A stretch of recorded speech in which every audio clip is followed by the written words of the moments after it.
Hello, my name is Phil Pereira, and I'm the Emergency Ultrasound Coordinator at the New York Presbyterian Hospital in New York City, and welcome to Soundbites Cases. Today's module is going to focus on ectopic pregnancy.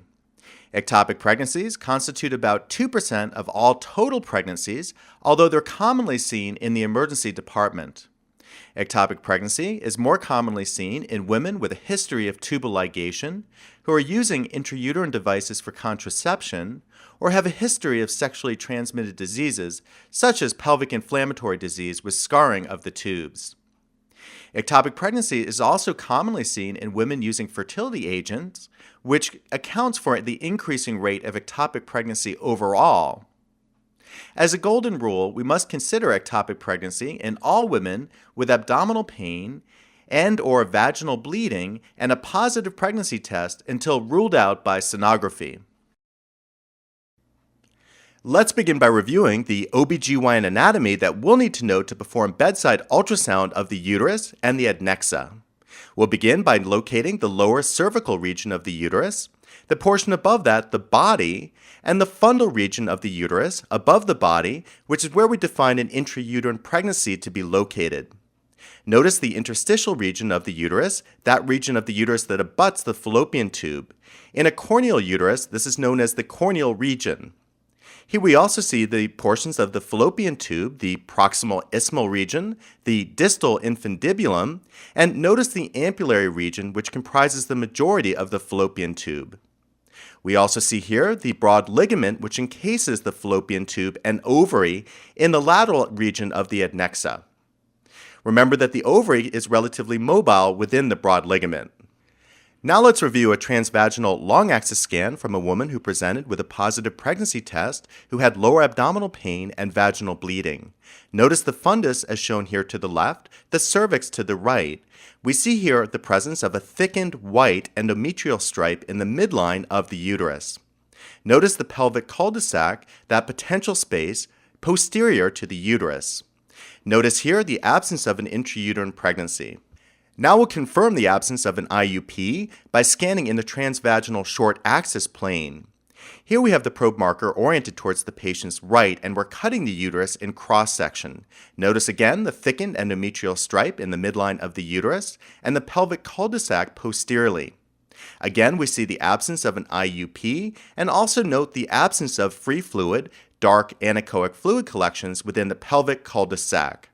So, given these findings, we're now concerned about the presence of an ectopic pregnancy.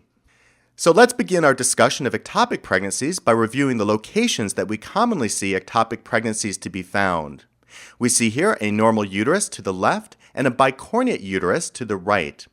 We remember that a fundal location is the definition of an intrauterine pregnancy as shown smack in the middle of the normal uterus to the left.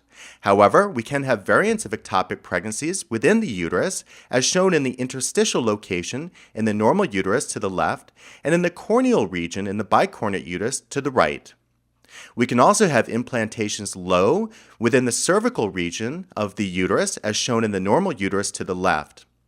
Now, most ectopic pregnancies will be located within the fallopian tube, and of those, the majority will be found in the ampullary region, as that comprises the majority of the fallopian tube.